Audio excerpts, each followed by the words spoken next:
But for right now, I want to talk about 2023. We got a lot of big games coming, Jen. A lot of big games coming early on in the new year. And I think it's, I would be remiss not to bring this game up first, chat. It is a remake of one of my favorite games of all time. Certainly in my top 10, if not top 5, and it's definitely my favorite horror game.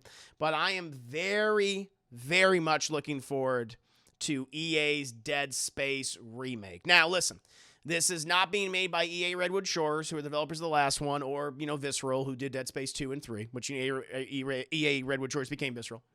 That studio's gone now. This is being developed by EA Motive. Now, they've worked on several games. I know them best for making the Star Wars Squadrons game, which is kind of like a spiritual successor to Rogue Squadron or like TIE Fighter or X-Wing or stuff like that. I had some issues with that game. First of all, I was like really enamored with it. I loved it, but had a game-breaking bug, which was so annoying, which has since been patched, but I never went back to it, despite that. It's a different type of game with this Dead Space remake, obviously. And everything that I've been seeing looks really good. I mean, I've always said for a long time, like Dead Space, the original Dead Space came out in 2008. That game, which is, I think, almost 15 years old now, and will be 15 years old, has aged extraordinarily well. Like the gameplay to me was kind of like the natural successor to something like Resident Evil 4. You had a lot more maneuverability, chat, a lot more weapons. I mean, of course, I love the setting and everything, and it still looks pretty good to this day. And the audio design, particular, chat, is some of the best for any horror video game ever. But in terms of like some of the graphics and character models, definitely dated. And like seeing this, I'm like, wow, it's definitely a huge improvement visually. And I like that they brought back the original voice actor, Gunnar Wright, who voiced Isaac Clarke. He actually voiced Isaac in all 3 games. Isaac just doesn't have any speaking lines in the first game, but that is Gunnar Wright going, that is him. And then he became a speaking character in 2 and obviously 3. And I'm glad they're going to have him speak in Dead Space 3. And this is coming out very soon. This is literally coming out like a month from now. And I'm hoping for the best. Obviously we just had Callisto Protocol that just came out, which is a spiritual successor to Dead Space and is made by a lot of the ex-people from the first game. I've heard that game has had some issues, but I still want to check it out. I'm still interested in it, but this one I'm like, okay, please be the Dead Space that I remember, except just with a new coat of paint, just even more beautiful and more terrifying than ever, chat. So cannot wait for Dead Space remake. I hope EA Motive can do right by that original game from EA Redwood Shores.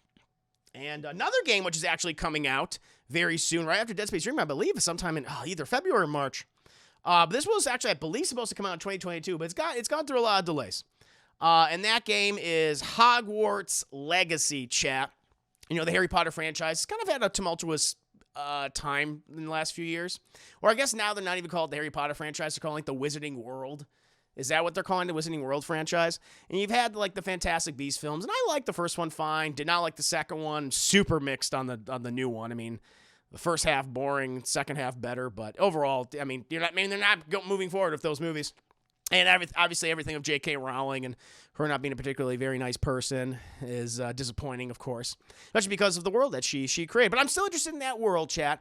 And a great space to continue to explore the world of Harry Potter is obviously through video games, which you have gotten video games, but I think like all of us, like myself, and I'm sure we all feel the same way.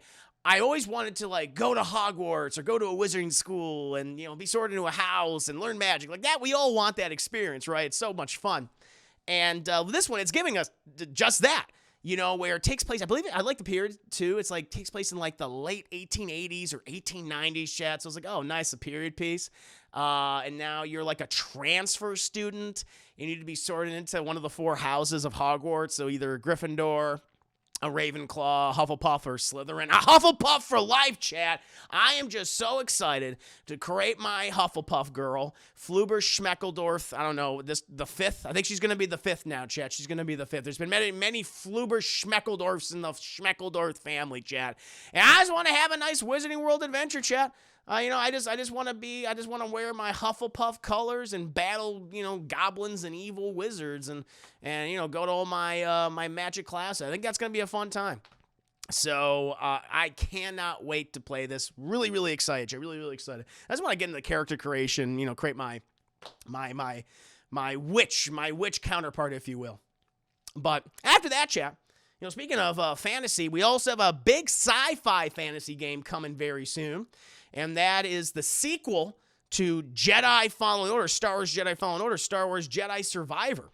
This is, of course, developed by Respawn, being published by EA. Respawn, to me, is like one of the best AAA studios working right now. It's definitely EA's best studio. There's no question.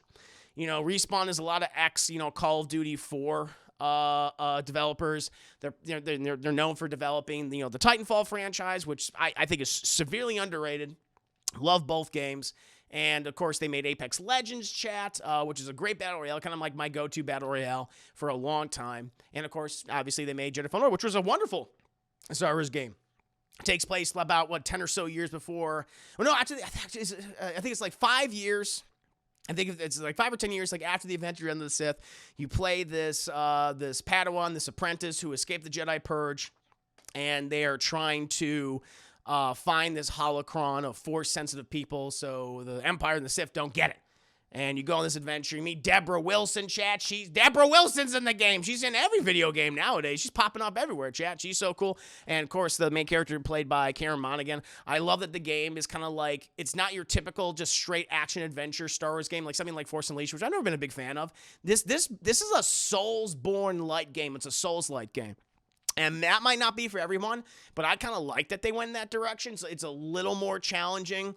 They really emphasized, the exploration. And I want to see what what they've improved, what they changed with this, and just the continuation of the story. I mean, I really like this character of Cal Kestis. There's a lot of mystery surrounding. We don't even know what the main story is at this point. Like the first game, it's like, okay, what's happening with him now? Like, I don't know. So can't wait. Cannot wait for Star Wars Jedi Survivor. And listen, I already brought up one survival horror game remake, obviously Dead Space remake, chat, but now we're also getting another one, and it's a remake to certainly one of the most beloved horror games of the 2000s and one of the most beloved horror games of all time, and that is Resident Evil 4 remake. And listen, the Resident Evil franchise has had just this incredible renaissance, chat, for several years now. I mean, really starting with Resident Evil 7 Biohazard.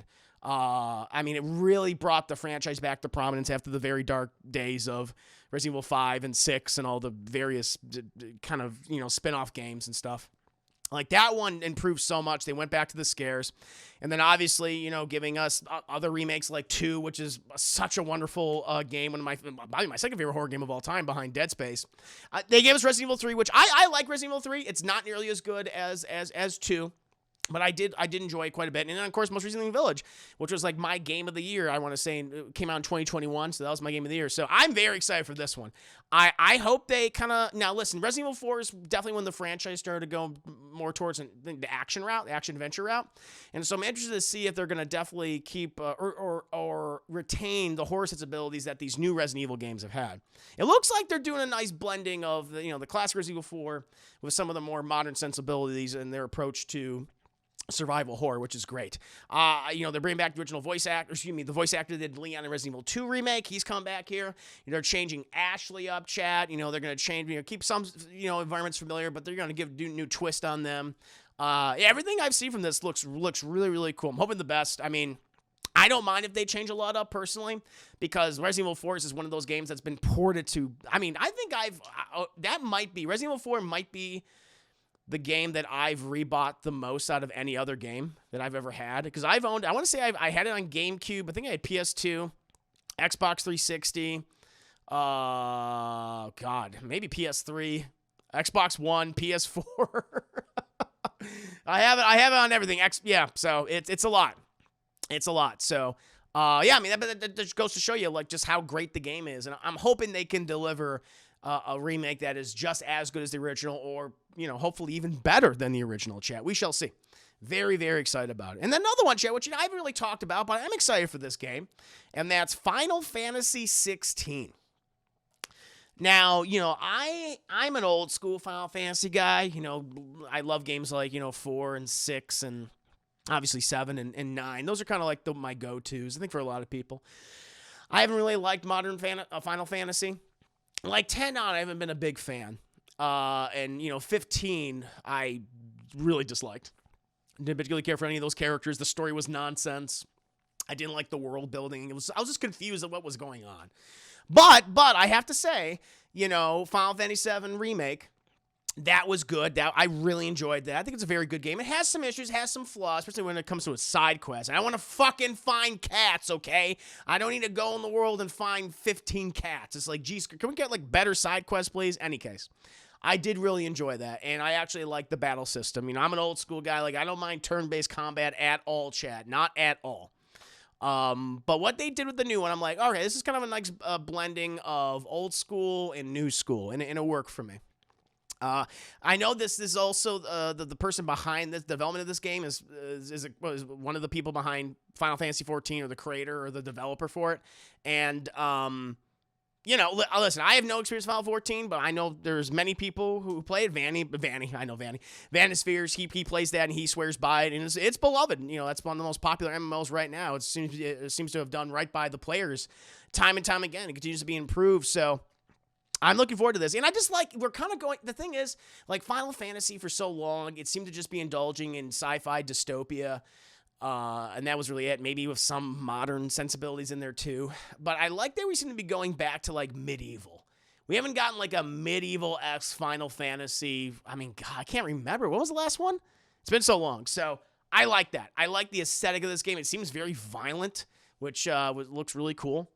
I mean, yeah, Final Fantasy games are violent, but I don't know, something about there's the blood and gore in this. I was like, oh Jesus, I really remember that in previous Final Fantasy games. So it looks neat. I'm very much looking forward to this, and hopefully it'll be kind of return to form for Final Fantasy, other than their remakes and their MMOs.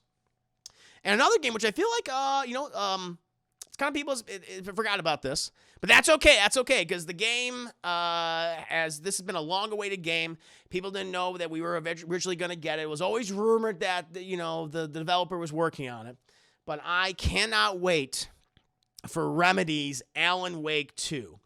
The original Alan Wake, I think, is a really fun game. It's kind of like inspired by Twilight Zone and Twin Peaks and like the Outer Limits, where you play this author, Alan Wake, who has writer's block, and he goes to this town, Bright Falls, and he encounters this evil entity that kidnaps his wife, and he's got to figure it out. It's this nice little mystery. It's kind of like structured as like a TV show. And they've done spin-offs since then, and Alan Wake's been referenced in other games made by Remedy, obviously in Control, where it takes place in the same universe, which I think is really cool. But this is the first time where we're finally getting like a true sequel to Alan Wake, and Remedy has said that this is going to be a horror game. Where the last one was more action-adventure with horror sensibilities, this is a straight-up survival horror game, and I can't wait for that. I've been excited to return to this world. It's been over 10 years at this point, and I'm hoping they can deliver. I always like Remedy. I mean, of course, also the developers, the creators behind the original Max Payne games 1 and 2. So, hoping for the best for this one, Jay. I want to see some gameplay from this very, very soon. Hopefully, we'll see some more in 2023, hopefully early 2023. And another game I feel like is kind of under the radar now, right, as well, is Forspoken, which is an action-adventure fantasy game where you take this girl who lives in modern times, and she's thrusted into a different dimension, and she's fighting in this epic fantasy world and fighting dragons and monsters, and there's warring kingdoms, chat. I know one of the main writers is Gary Whitta, who's one of the main writers on Rogue One. I don't know. The more I've seen this, I'm liking what I'm seeing. I think this is being published by Square Enix. Correct me if I'm wrong. This is Square Enix. And the one thing that really stood out about this game to me was just, obviously elemental magic, but I also like the traversal system. I just like how the character was moving around the environment, all the demos and trailers and gameplay that I've seen. So it's like, okay, this looks pretty cool. So hoping for the best for Forspoken. I mean, it's the start of a completely new franchise. I know a lot of the things I've been talking about are part of big franchise, but this is the first big original one. And after that, chat, now I never, I was always hoping that we would get a sequel to this game, because it's probably my favorite adventure game of all time. And it's my favorite Telltale game of all time. And I cannot wait for the sequel season to The Wolf Among Us, chat. The Wolf Among Us Season 2. For those who don't know, this is I guess it's an adaptation. It's a prequel adaptation to the Fable series. And it focuses on these fairy tale creatures and fairy tale characters, fantasy characters, where they were exiled from their original stories, from their worlds, and they now, in the case of the game, and I imagine its sequel, it takes place in 1980s New York. And you play as the big bad wolf, who has since reformed, and he goes by Bigby Wolf, and he's the sheriff of the town, and he solves murders, and he also, keeps the peace while working for, the local government, which is, run by a number of other fairy tale characters and creatures, most notably Snow White, which Bigby has a lot of affection towards. I love this. I mean, this gave me everything I wanted. I just like blending genres together, and like doing like a fantasy noir series was really cool to me. I just love the color palette. I love the mood. I love the aesthetic. The voice acting was fantastic, chat. Yeah, this to me was what Telltale's best work. I'm saying that as someone I liked a lot of their previous games. Obviously the Walking Dead series, they did a great job. And, the Batman, their Batman games. I would love the third season of the Batman. And Tales from the Borderlands, another great one, which was like, holy shit, what a surprise. Who would have thought that was so good? But Wolf Among Us still, for me, is my absolute favorite. I've streamed it before. I want to stream it again one day, but I cannot wait for this shit. It's just, it's wonderful. And what's so cool about this, too, is much like the Walking Dead game, or like the Batman, or even Tales from the Borderlands, like you don't need to read the original comic books or graphic novels that this is based on, because it's a separate story. They've already said they're kind of like, we're going on our own direction with this, but I think is awesome. So it's not going to be, so strictly going in one direction, like direction of the novels.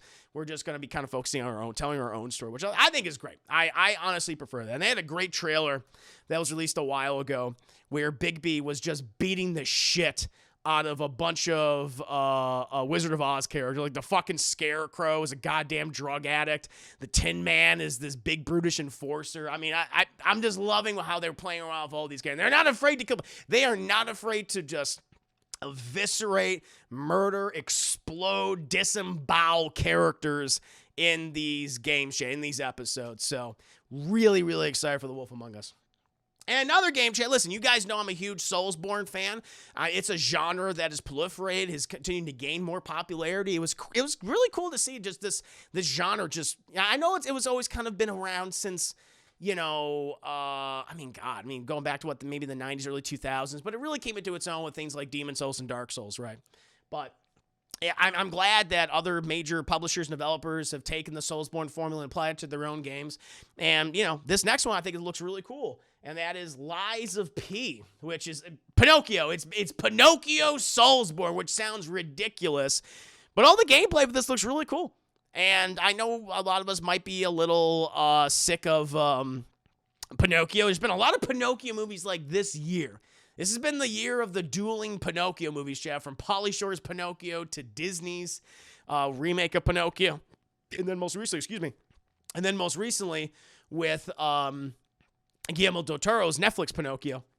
But this is the Pinocchio by far that I'm most looking forward to, Chad. It's just you as Pinocchio, as P, just fighting monstrous automatons in this world while also being hunted by the various characters from, I imagine the novel and various other adaptations, Chad. It looks awesome. I'm loving what I'm seeing with this. Cool concept, great looking gameplay. Soulsborne sensibilities, I'm in. I love the Souls, chat. You know that. I love the Soulsborne. And then the last game that I have on here, and this comes at no surprise, I'm sure, for anyone, because I think this is a lot of people's most anticipated game of 2023, and that is Insomniac's Spider-Man 2, which is acting both as a sequel to the original Spider-Man 2018 and also Spider-Man Miles Morales, which both of those games I loved and I really enjoyed. I'm very curious how they're going to handle both Spider-Man, with both Peter Parker and Miles. I imagine we're going to be going back and forth between them, or we're going to be able to do missions, whichever the Spider-Man we want to use. But they seem to be including, Spider-Man villains like Kraven the Hunter, who I'm a huge fan of. And also, Chad, we're going to see a new interpretation of Venom, listen, I'm no fan of Venom, as you guys know. I never really particularly care for the character. But it looks like they're going to be having Harry Osborn as Venom, which I feel like makes a lot more sense based on the events of Spider-Man 2018. I was like, I see what's going on here. And they have Tony Todd voicing the character, who's fucking awesome, Chad. I mean, Candyman. But yeah, man, I'm sure there's gonna be other villains and other appearances of characters and twists and turns. That last game, I think, surprised me. I mean, made me very emotional. Tears are brought to my eyes with the choices that Insomniac made. I've heard from a lot of people like this is their favorite adaptation interpretation of Spider-Man, which that says a lot. This series is kind of the. I think it is as good as something like the Batman Arkham games. Certainly something like Arkham Asylum or Arkham City. And so, yeah, I'm hoping for the best for this, but I'm sure it's going to be fantastic, Jeff. Fantastic. I want to see what these characters are, in their lives, like the risks that Insomniac is taking and the bold choices they're making. They can go in any direction they really want. And I think that's really cool. But yeah, and this was, I think it's now has like a release window of fall 2023. So hopefully they stick to that release window, Chad. I would hate for them to delay it to early 2024. I'm going to play it no matter what, but still, cannot wait. These games are my most anticipated video games of 2023. What about you guys? What games are you most looking forward to in the year 2023? Let me know. Very curious.